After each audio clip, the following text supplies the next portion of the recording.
Welcome back to Faith, Frauds, and Falsehoods, where we explore various cults and religions of the world.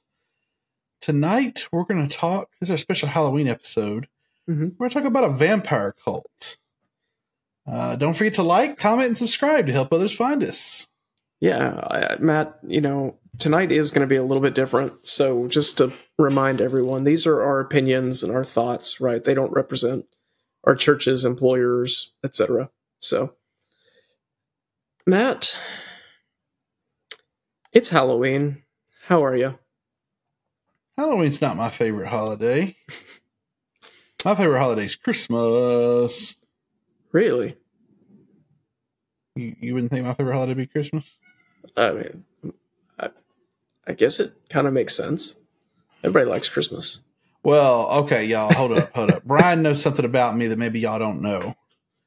I am not a fan of the jolly old fat man. Right, yeah. So that's why that surprised you. Yes, Yep. If a jolly old fat man comes down my chimney, he's going to leave with several holes in his body. Yep. However many happens to be in the gun at the time. They're always fully loaded, plus one in the chamber. So, I'm not a big fan. We're not monetized yet. Yes, I don't lie to my children about this. We don't play those games. I'm selfish, and I want credit if I'm buying presents. Daddy went to work and bought those presents. Mama went to work too, and actually Mama works a lot. But Mama and Daddy went to work and bought those presents. Not some jolly old fat man. Look, if I lie to my children about Santa Claus, why should they believe me about Jesus Christ? Yep. Now, you want to teach your children about Santa Claus? Go for it. Have fun. I'm glad you're a great parent and teach your children that. But for me and mine, we just don't do it. I also really want to eat bunny rabbit on Easter, but I hadn't been able to do that yet in person. We should arrange that this year. No, I've been told they won't eat that. Oh. I tried to raise bunnies, but I was like, well, if we raise bunnies, we're eating bunnies. We're not keeping them as pets. They're like, no. So we're going to get chickens eventually. Oh, yeah. Well, listen, so I'm burning our time. Did you already tell people about this? Wasn't these are our opinions only? Yep. Okay, we did that part. Yeah. Okay. So it's Halloween. Last year for Halloween, we did a special episode on Heaven's Gates, Hell's Flames, which is a big popular evangelical play that goes on in churches around this time of year. This year, we want to do something else special, so we're talking vampires. Well, that was scaring people out of hell. Yep. Do you get trick-or-treaters at your house? We do. You live in an entirely different type of neighborhood than I live in.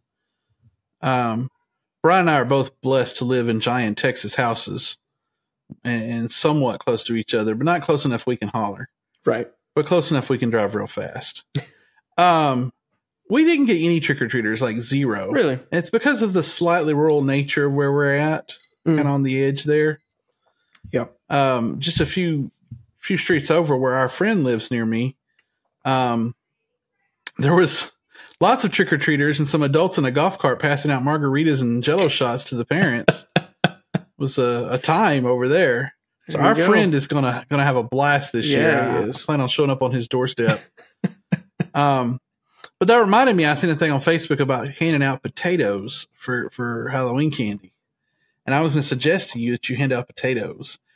Not give a kid a potato and they cry, but when they come to the door, say, would you like candy or a potato? And see how many take the potato. As a nice social experiment for the things that are talked about on the internet. Yes. Maybe. If Jackie will let me. I might be coming to your house on Halloween, just so you know. Okay. I might just show up with potatoes. Do it. I sit out front and Jackie takes the kids to trick or treat around the neighborhood. Works out great. Let's talk more about this offline. We might actually get together for Halloween. Come on. That could be lots of fun, actually. And your neighborhood probably has better candy. We do have good candy. Although, I do want to show up on our friend's doorstep. Maybe I'll have to just drive over there and do that just for fun. Yep. And see if he'll take a potato. I'm sure he would. So, we're going to talk about Rod vampires. Ferrell. Yep. Yes, vampires. So, let's first classify the vampires aren't real. You don't agree? I mean, you've read the stuff about this guy. I think we have to clarify what do you mean when you say vampires aren't real? What is a vampire in your definition? Well, that's a good point. See, you always try to say definitions. Well, yeah, because if you're talking about people who ritually cut themselves and each other and drink blood, well, yeah, sometimes that's real. You know, that's absolutely real, or at least it was in the 90s. I dated a girl once, and we went to this place. I wouldn't call it a club, but this place, and there was a band and stuff. Mm-hmm. And she cut herself, and I left. I left her there. Never spoke to her again. I did very few wise things back then. Very, very few wise things. But that was probably one of them. Yep. I don't even remember her name, but I sure remember her cutting herself and thinking that was cool. I'm not a cut yourself person. I'm not a blood person. Nope. Nope. So, if you're meaning, right, the immortal, turn yourself into a bat, sleep in a coffin kind of vampire. Like in the movies, right, Buffy and that sort of doesn't thing. exist. Right. But there are some people who kind of are into the blood thing and into the lore of vampires. Right. So let's start our story in 1991. Okay. We're going to kind of do our timeline thing here, and I'm at 6:30 already because I've gotten us off on rabbit trails. So let me keep us on topic a little bit. We're going to start off with this game called Vampire the Masquerade. Fairly popular game. Ended up becoming a whole game world. This is a desktop, tabletop role-playing game released by White Wolf Publishing. The creator was Mark Rain Hagen. What a perfect name for a vampire game. Right. Creator, Rain Hagen. He created because he was tired of games about hunting vampires. He wanted to play the vampire. Okay. Kind of see that. Yeah. That's, he talks about, I read some stuff, some things where he was talking about creating the game. He is not a very religious person himself. Matter of fact, when he started playing the game, he was really shying away from the whole religion part of it. But his father's a Lutheran minister, so he did grow up in the Lutheran church. Mm-hmm. And as he was creating it and creating the lore of these vampires and the whole backstory, he ended up creating a very quasi-religious backstory for this, which kind of plays into the rest of this vampire cult thing. Okay. He created it as a game, but so in this game, the vampires, some of them at least believe that there's 13 clans of vampires, and they believe that those 13 clans were the 13 grandchildren of Cain. That with Cain and Abel, God cursed Cain, and the curse was vampirism. And that Cain had a bunch of children and then 13 grandchildren. So this is the lore of the game. This is the lore of the game. Okay. All right. Just making sure, right? Because we've talked about a cult in the past that had a story about Cain. That the cult themselves had a story about Cain. Which cult was CSA. that? And what were they saying about Cain? That the curse of Cain was black skin. Yes. So a lot of people take that story in Genesis and twist it, and warp it, right? Yep. It's a common theme between a lot of cults we carry. And look, I'm going to warn y'all that this cult here is going to be way more true crime than cult. Yeah. Yeah. I mean, it is a cult, but it's way more true crime than cult, I think, in kind of our classification, which is not what we normally cover. We're covering this because it's our special Halloween episode, but it is a cult. And it started based on the lore of this game, the backstory of this game. So kind of, right? It expanded based on the lore of this game, right? Oh, yeah. It goes beyond what this game is. Like, you won't play this game and become a cult member. Right. But Rod Ferrell himself, before he even played this game for the first time, was teaching that he was a vampire. Well, his mom... His mom got him into it. Yep. And into role-playing. The scare thing was Dungeons & Dragons. And let's remember, this story came out in the 90s, too. Yeah. This was towards the end of the Satanic Panic, which we've not really covered that in our cults episode. Yeah, we should do that sometime. We probably should cover Satanic Panic. It was kind of not a one particular cult, but it was this area and this... I don't know how to describe it. It was this time. It was in the zeitgeist, right? I mean, it was part of the conversation of the time, right? Yeah. between, the late 70s into the 80s with the Satanic Panic, and then you had D&D and all these other games and into coming the early out. 90s. And then you had video games, and everyone was worried about video games causing kids to be violent. And then you had it's just all of this stuff all at the same time, right? I've actually got some very personal stories on the Satanic Panic I could tell you about that. I'm not even sure if I want to record. Right. But I have some, yeah. Anyways, we should cover Satanic Panic. So this was kind of reported during that time. And I will say, before we get further into the story, one thing you and I talked about right before we started this here is that we found a lot of varying facts on this story. So I'm not real confident in everything I'm reporting here. There seemed to be a lot of different things that happened. For a while, Rod Ferrell and his mother lived in Eustis, Florida. She had moved around a lot and done a lot of different things. Some may be legal, some may be illegal. She'd been married to his dad, but then he had ran off, and there's some back and forth stuff. I read that his dad was in Eustis and maybe he wasn't. Her parents had bought a house in Eustis. I'm not exactly sure. They lived in Eustis for a little while he was a teenager. Mm-hmm. His mom was very into vampires. We mentioned that. So much so, she often played this vampire masquerade game with her son and his friends.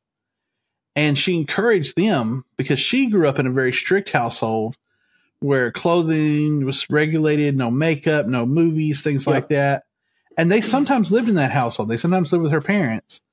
But she encouraged Rod to kind of rebel and everything. And in the early 90s, that was a way to be. Look, I was a very goth kid myself. Okay, I painted my fingernails and all that good stuff. Yep. So he was kind of that counterculture thing going on. But she was actually arrested for soliciting a 14-year-old friend of his for sex. Actually, his friend's little brother. Jamie. Saying she wanted to do things with him and him to convert her into a vampire and she'd be his slave forever. This was his mother.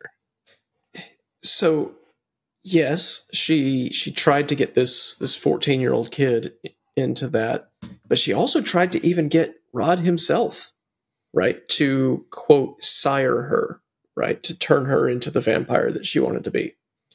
I mean, she was just as messed up. This reminds me of Marilyn Manson and his growing up. Yeah. Except for Marilyn Manson at least had some other family members, but Rod never had anybody. I think everybody pretty much agrees that Rod's family life was horrible. Mm-hmm.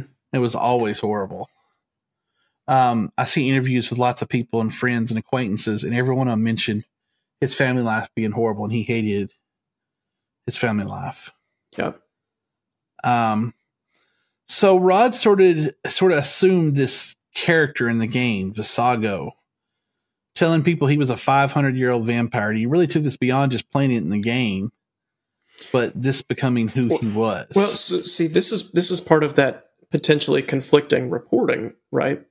Because he was telling people before he played the game, right, that he was this eternal, immortal vampire that was 500 years old, right? That's how he got Heather and Shy and Janine and Charity and all of these people, right, to kind of start follow him. And then there's no question whether that was before or after the game. Well, and then he started playing the game, and he built his character in the game off of what he taught himself, what he was, right? And we should mention this was a time when there were a lot of vampire movies were out. I think Buffy was on the air back then, or maybe not yet. But there was a lot of vampire movies, The Coven, and the different things and stuff. So this was kind of a somewhat popular thing. This was before Team Edward and Team whatever people. This is before that. But there was a lot of vampire type stuff out. Yeah. So I think he was latching on, trying to be somebody. He was, right? And I this is obviously, it's going to be a different kind of episode. So if we get through the timeline, we get through the timeline. But, one of the things that I said when we, in our pre-recording chat, right, was a lot of this could have been avoided, right? A lot of his history, because what he did was he was a loner, right? Who latched on to other loners and convinced them that he was more charismatic than he was and could do all these things, and yet he remained so secretive. You know, we struggle. I struggled with when reading his stuff, right? I knew kids in high school that very easily the right button getting pushed at the right time would have been in this exact same situation. Oh, I was that kid. You and I probably wouldn't have been friends in high school. You'd be surprised. I mean, I don't mean that insultingly Right. to you by any means, but I was often that kid. I moved a lot. I rarely had any friends. I remember after Columbine, getting pulled into the counselor's office. Matt, are you feeling okay? Like, how insulting, right? Right. Yeah. I didn't have a trench coat, but that's only because I couldn't afford one, or I definitely would have had one. I could see that. I could see you wearing a trench coat now. Yeah, just because I couldn't afford one at the time.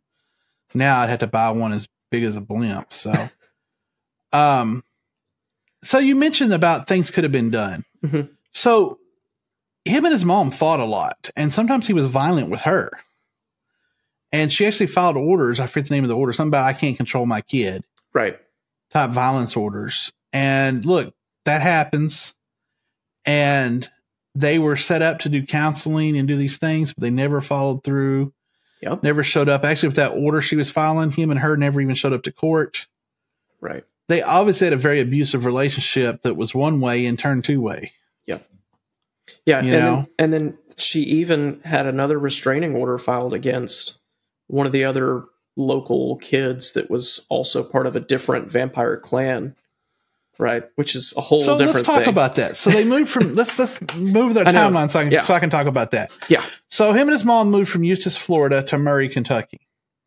Mm-hmm. Somehow in little bitty Murray, Kentucky, little middle of nowhere town in Kentucky, not only did he have a vampire clan, but there was a rival vampire clan.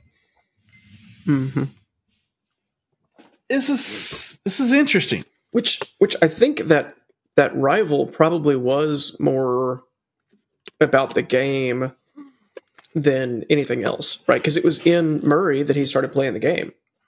Well, they certainly didn't kill nobody, but they did have the Vampire Hotel in Murray where they used to go hang out, which I'm told as of last year at least still stands. This ain't a real hotel. This is an abandoned house. Somebody spray painted Vampire Hotel over the top. Right. But it's still a hangout for teenagers and stuff. I don't know that they're playing vampire there anymore. But that's apparently what him and his friends used to do. And they would go to the cemeteries and hang out. I've known kids who did that, who walked through cemeteries because they wanted to seem cool. Yep. You know? So when he was in Eustis, he had met this girl, Heather Windorf, and this other girl, Janine, right? Mm-hmm. Maybe some other kids, but these are ones that are important in the story. There. Well, he kept communicating with her and Janine. I read some reports that said Janine was Scott's girlfriend, which is another friend of his in Murray. And then I read some that said, no, it was just a relationship with Rod. So again, that conflicting stuff. But what definitely happened was there was a lot of phone calls back and forth. And boys and girls, y'all probably don't know this if you are younger than us. But used to, phone calls cost money. They did. And the further away someone was, the more money it cost. This was long distance services. And they could cost a lot of money. Mm-hmm. Now, when we were kids, one of the ways that teenagers often broke the law was figuring out how to make phone calls without paying any money. There were multiple ways to do this. There were. However, Rod didn't seem to know about these ways. He kept making phone calls from his house, and he ran up a bunch of phone bills, $2,000 phone bills. So did his friend Scott, and so did Heather and Janine. Right. Calling each other. Now, he was calling these girls in Florida that he knew while he still had friends he had made in Murray. He was kind of literally building his vampire coven. Mm-hmm. One of the things they did is they would slash their arms 3 times drain their blood into a cup, add a little water for taste, and then share the blood with each other. So they were legitimately drinking blood vampires. Yep. Altars set up to some unknown demon. Whole 9 yards. Yep. This is a good way to get AIDS. Just so y'all know. I mean, they talk about drug use and intravenous use and, sexual activity and exchanging fluids and stuff, but cutting each other and draining blood and drinking each other's blood is a great way to catch AIDS or many other bloodborne diseases. Oh, yeah. Not to mention crazy. We'll wrap this up real quick here, but we got a little ways to go. So in 1996, a lot of things started happening quickly. One is that Rod broke into the Murray Animal Shelter, the animal shelter there in that county, and he beat up a bunch of puppies, ripped their legs off, beat some puppies to death, released a whole bunch of other dogs. Yep. The animal shelter thing. The sheriff knew who to question in the animal shelter thing. He knew to go question that outcast kid. Right. Which is kind of insulting, but in this case, it was him. The sheriff had him in his office, but he had no proof that he did it. And Rod knew that. But that was increasing the, what's the word I'm looking for? It was putting more pressure on him and his coven. The police were obviously watching what they were doing. Yeah, kind of like that persecution complex. Yeah. That thing. Yeah. Heather could no longer call Rod, so she wrote Rod claiming that her parents, saying her parents were like making lost his phone calls and that they were abusing her and stuff. Now, she refutes this now, but he claims that she told him her parents were abusing her. She claims she never said such to him.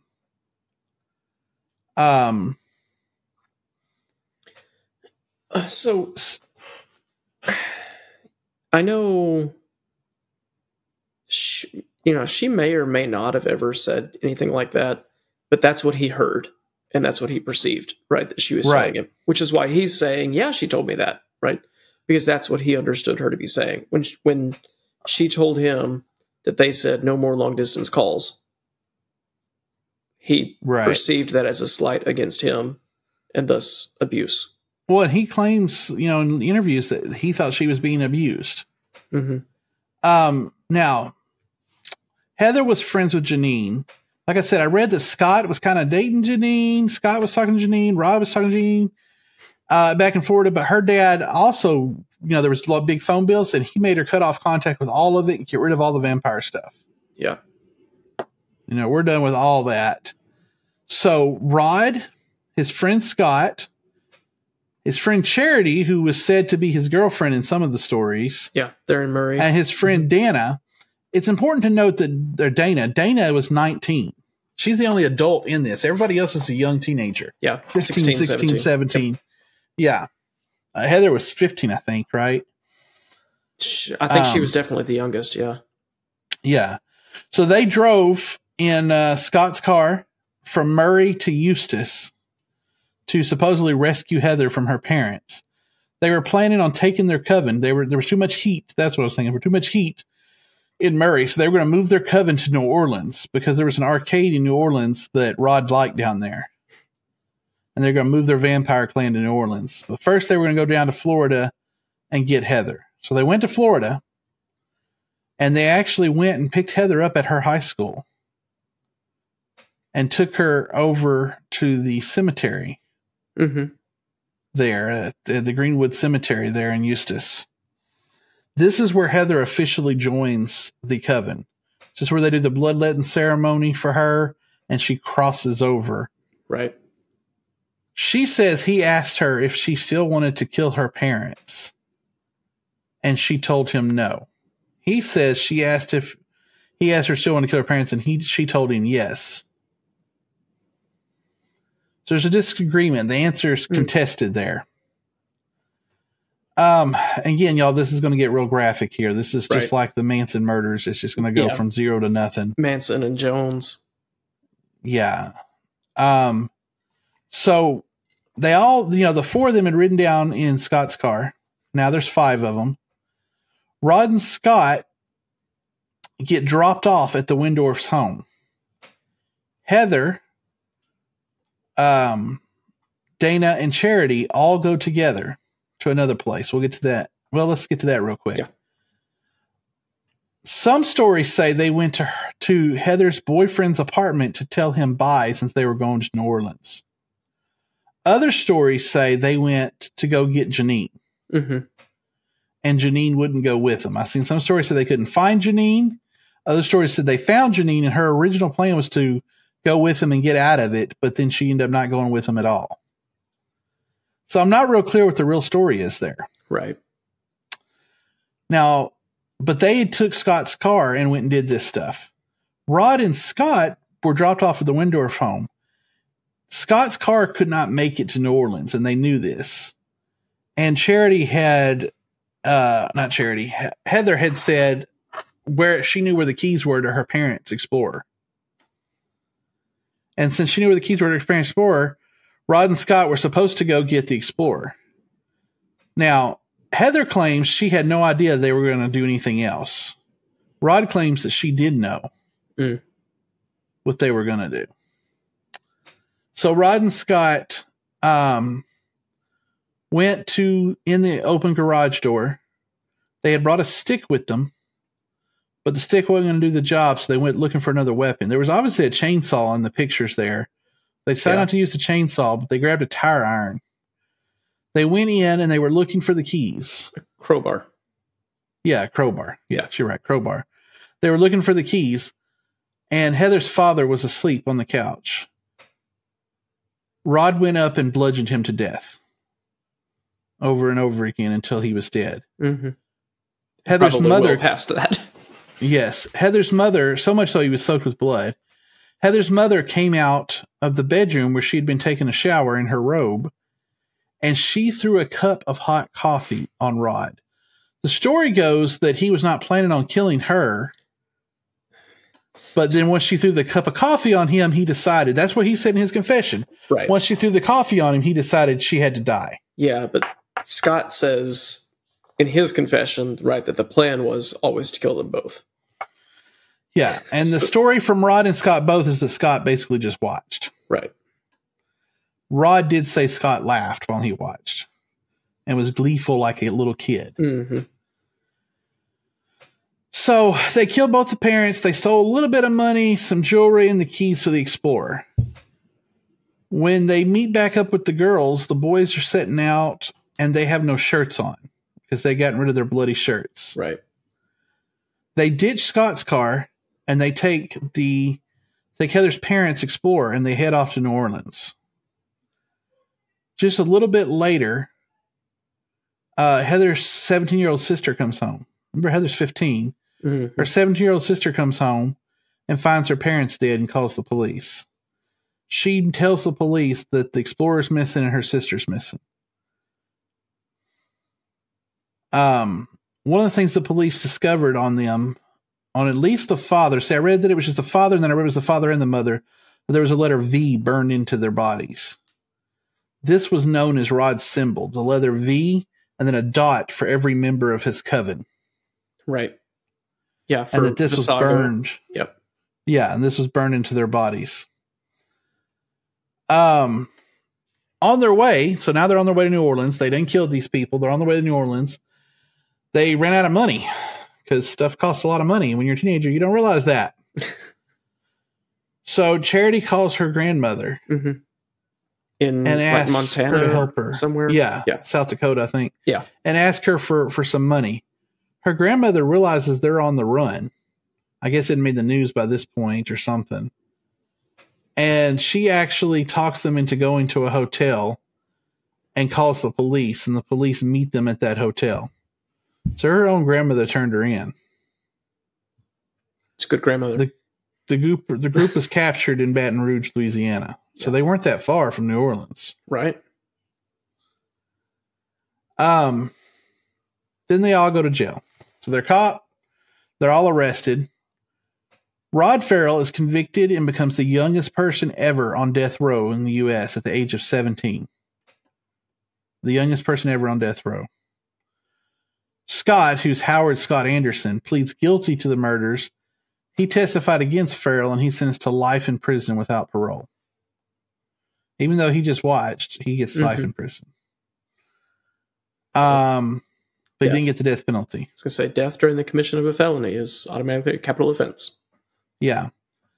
Dana Cooper, who was an adult, took a plea deal in exchange for testifying against Ferrell and Anderson, and she was sentenced to 17 and a half years in prison. She ended up being released in 2011.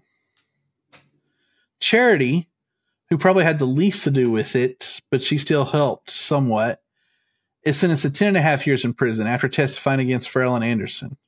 Notice everybody testified against everybody.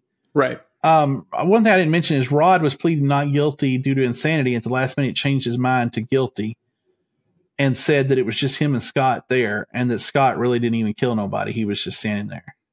Yeah. Heather got nothing. She got off free completely. The grand jury elected never to even charge her. The judge in Rod's case even stated in open court on the record, he suggested the prosecutor convene a new grand jury to look into prosecuting Heather. They never did. Her sister thinks she's guilty. Her grandfather supports her freedom. He said he asked her, and Heather claims she did not know he was going to kill her parents. That she didn't know until after it happened that he killed her parents.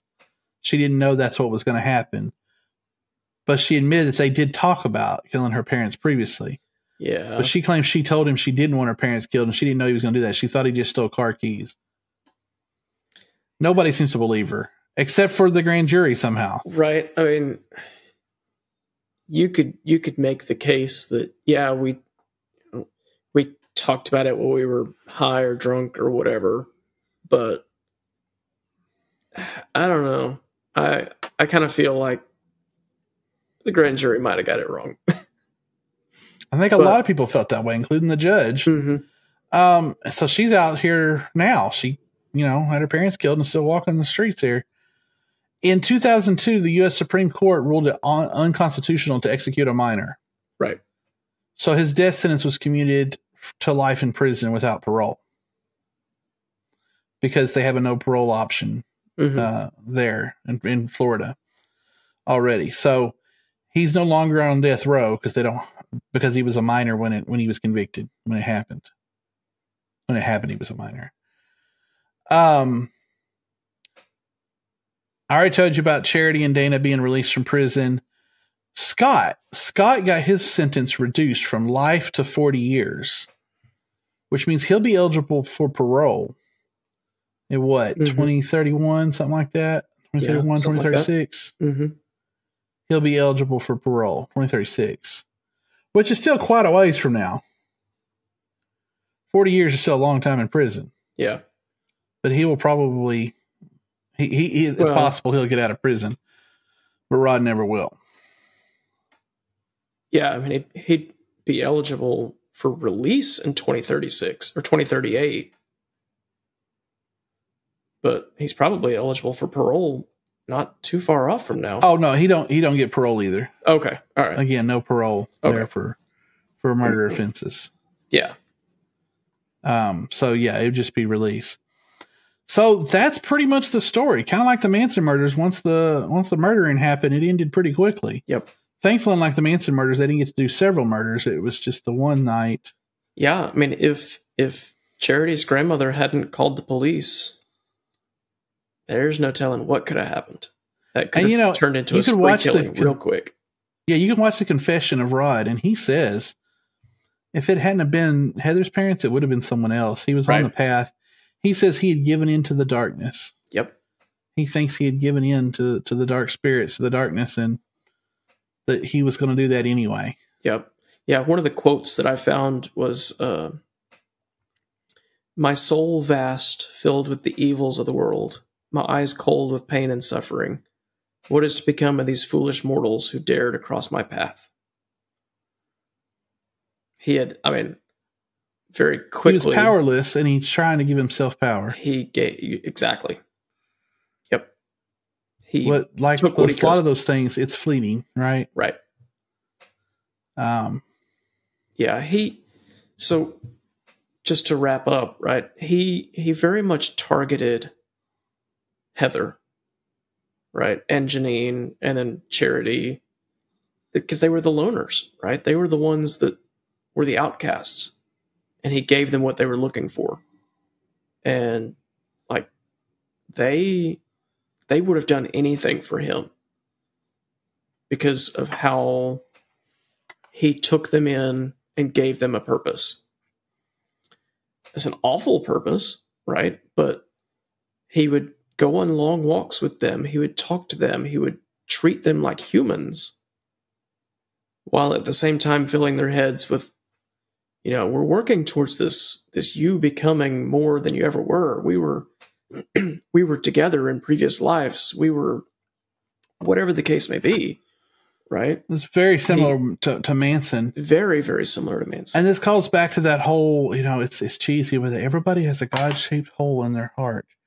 But we do have a longing, a want to not be lonely, to a creator. And he took advantage of that, which a lot of cult leaders do. Yep. A lot of cult leaders do. We should be, Christianity should be helping to fill that with the good things, the right things, with Christ. Right. Right? Not pointing to an individual.